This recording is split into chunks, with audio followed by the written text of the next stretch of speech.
Well, the crowd didn't have our view of it. Well, I wonder if that psychological barrier, as it were, of having the camera on his helmet did affect Craig Boyce. Well, we shall see a little later on if any of the other riders come out with that attached to their helmets. But meanwhile, we're back in the pits here as Gary Havelock gets pushed off for heat number 6. Javi failing to score in his first ride. Tommy Knudsen there just going through picture. And coming in now is Michael Karlsson, the world under-21 champion.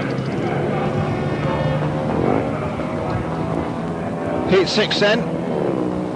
There was Michael Karlsson, young man, under-21 champion, which gave him qualification through. You have to contemplate again and speculate. Maybe just a little early for him at this level.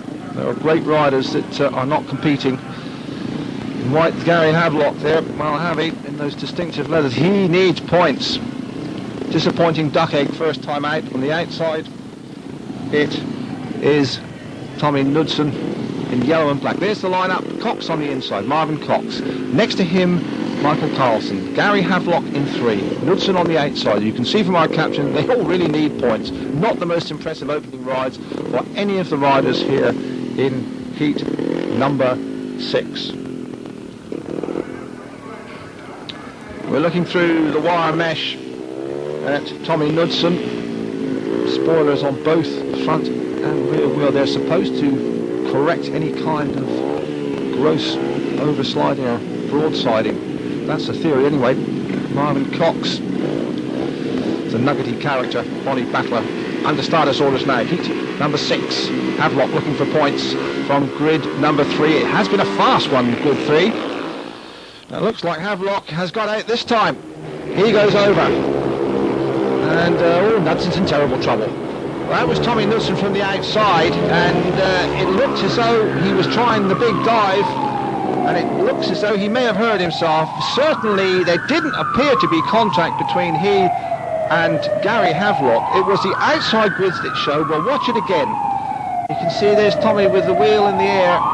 Havelock is down on the deck, what, 2-3 seconds before him, and it looked as though Havelock, well, it's difficult to tell at this angle. Was there any contact? As we swing around, we'll have a look. It was awfully close, but that's speedway. And you can see there, Knudsen gets a real blast of dirt, and it hits that front wheel and has a spoiler, and it looked almost as though the dirt that was thrown up from Havelock's wheel, picking up his front wheel, sort of carried him off. It's difficult to make a firm judgment, but one can only but speculate. Without that spoiler in there, maybe the shell would have gone through the spokes, and maybe it wouldn't have hit him with such force. Look at it again. It really is an intriguing moment. Not so funny for Tommy Knudsen. Javi gave him a bit of an elbow, but all perfectly fair square. Now watch here. Well, it looks as though Tommy had a hidden force to hit him there. He's gone over, and it looks like he has an arm or shoulder injury. And there is his fellow compatriot, Hans Nielsen. They've had some bonny battles in the past. I remember them not talking to each other after one world final. And sadly, it looks like the end of this Grand Prix trial for Tommy Knudsen. He went over awkwardly. He high-sided it, as our American chums would say. Watch it again. And just watch the dirt again and see if you would agree that he was knocked off by flying shell. And that's one for the record books. Goes down awkwardly.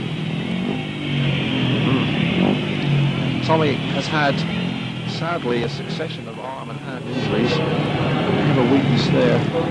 But I don't think he can blame anyone but himself. And maybe that curious front wheel spoiler.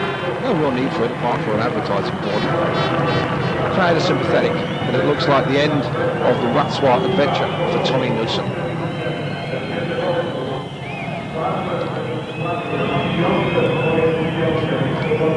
Leave the bike to fair old battering seems to be fairly bent and twisted. So a sad end for Tommy Knudsen to Wrocław 1995.